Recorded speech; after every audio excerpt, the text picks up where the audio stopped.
ina cikin wannan aikin naga aiki mutum ɗaya shekaru na tafiya ya kamata in samu masu taimaka min ko da bayana. Sai na fara tafiya da yara guda 3 ina ayyuka suna gani, an fahimci sun kware ma aikin da nake so sun iya gwargwadon hali. Sai naga cikin kayan ayyukan da aka bamu da muka yi training akwai abin da babu cikin shi. Rijiya ta fada sai ta zama condemn, an kare da ita ba ta aikin komi. Sai a cikin tunani na tsaya sai ni construction din fisha.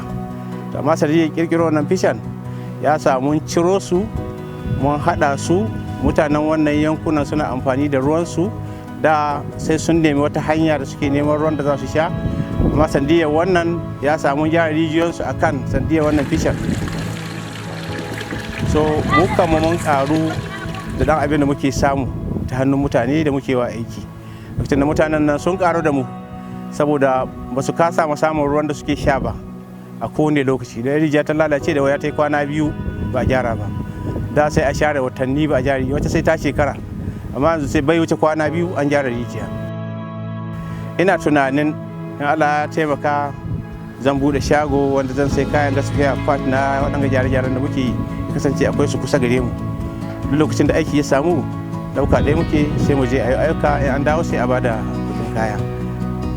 Mun samu arziki a sandiyar su, mun taimaka ma yara waɗanda ke ba su da abin yi sun samu abin yi, zaman banza ya ƙare ma 'yansu daga cikinsu. So muna godiya.